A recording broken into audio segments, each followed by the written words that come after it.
कभी ऐसा लगा है कि कुछ खरीदा और बाद में लगा कि यार ठग लिया गया। लगता तो है कि बस एक सिंपल सी खरीद फरोख्त है, लेकिन पर्दे के पीछे ना कहानी कुछ और ही चल रही होती है। चलिए आज पता लगाते हैं उन तरीकों का जिनसे कंपनियां ग्राहकों को बेवकूफ बनाती हैं।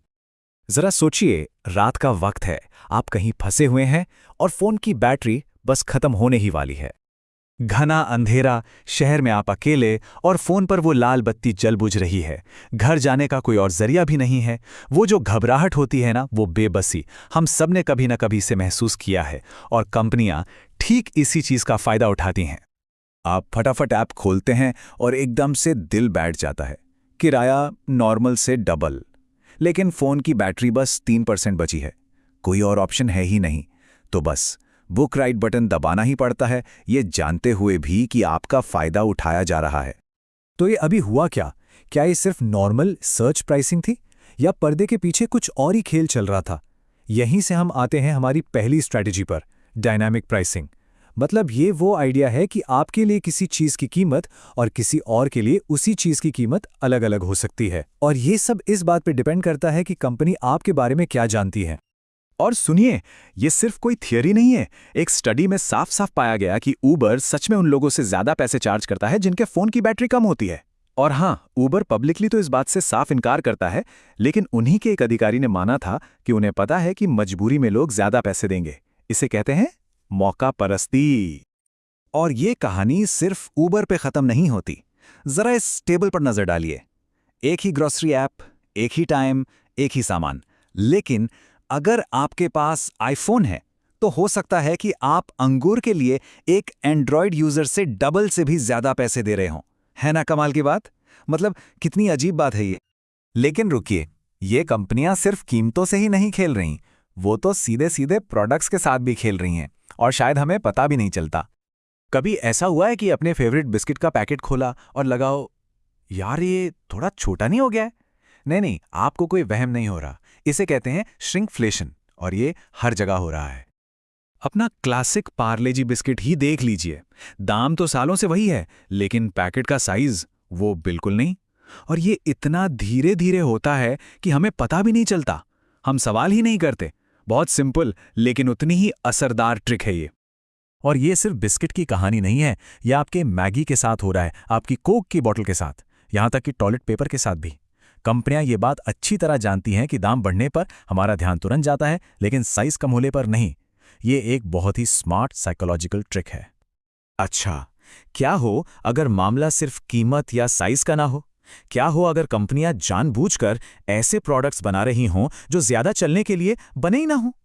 एप्पल का वो बैटरी गेट वाला मामला याद है, जब उन्होंने खुद माना था कि वो जानबूझकर पुराने आईफोन्स को स्लो कर रहे थे। वजह बताई कि बैटरी लाइफ बचानी है, लेकिन ज्यादातर लोगों को लगा कि ये बस एक तरीका है नया फोन खरीदने पर मजबूर करने का। और ये कोई छोटा मोटा फाइन नहीं था। एप्पल को कस्टमर्स को $500 मिलियन यानी आधा अरब डॉलर देने पड़े। ये बहुत बड़ी रकम है, और इससे पता चलता है कि ये प्रैक्टिस कितने बड़े लेवल पर चल रही थी।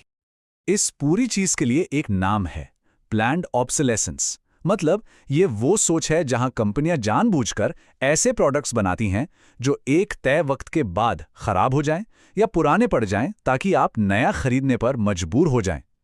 और ये कोई नई बात नहीं है, ये खेल तो 100 साल से भी ज्यादा पुराना है। लेकिन धोखे की ये लिस्ट यहीं खत्म नहीं होती। अब हम उतरने वाले हैं मार्केटिंग और एडवर्टाइजिंग की दुनिया में, जहां सही और गलत के बीच की लाइन बहुत धुंधली हो जाती है।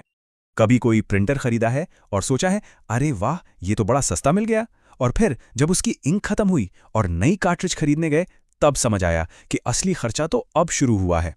इसे कहते हैं रेजर और ब्लेड मॉडल, और ये क्लासिक ट्रिक है। क्या आपको पता है कि प्रिंटर की इंक दुनिया के सबसे महंगे लिक्विड्स में से एक है? जी हाँ, ये सच है। ये इंसान के खून से भी ज्यादा महंगी है। ये एक परफेक्ट एग्जाम्पल है कि ये मॉडल कितना एक्सप्लॉइट करने वाला हो सकता है। और ये लिस्ट चलती ही जाती है। ऐसे प्रोडक्ट्स हैं जो AI पावर्ड होने का दावा करते हैं पर होते नहीं। ऐसे ब्रांड्स हैं जो कहते हैं कि वो डेंटिस्ट की नंबर 1 पसंद हैं, बिना किसी असली सबूत के। ऐसी वारंटी हैं जिनमें इतनी शर्तें होती हैं कि वो किसी काम के नहीं रहती। ये एक न खत्म होने वाला खेल है। तो सवाल ये है कि हम इस बारे में कर क्या सकते हैं? क्या हम बस इन कंपनियों के रहमो करम पर हैं? बिल्कुल भी नहीं। एक ग्राहक के तौर पर हमारे पास असल में बहुत ताकत है। यूरोप में राइट टू रिपेयर मूवमेंट को ही देख लीजिए। ये एक गेम चेंजर है। एक कंपनियों को मजबूर कर रहा है कि वो ऐसे प्रोडक्ट्स बनाएं जिन्हें आसानी से रिपेयर किया जा सके, जिनके पार्ट्स आसानी से मिल जाएं। इसी कानून की वजह से एप्पल को आखिर में USB-C पर आना पड़ा। ये एक बहुत बड़ी जीत है। देखिए, एक अकेले इंसान की शिकायत शायद सिर्फ एक शोर लगे, लेकिन जब लाखों आवाजें एक साथ उठती हैं तो वो बदलाव की मांग बन जाती हैं। और जब ग्राहक आवाज उठाते हैं तो कंपनियों को सुनना ही पड़ता है।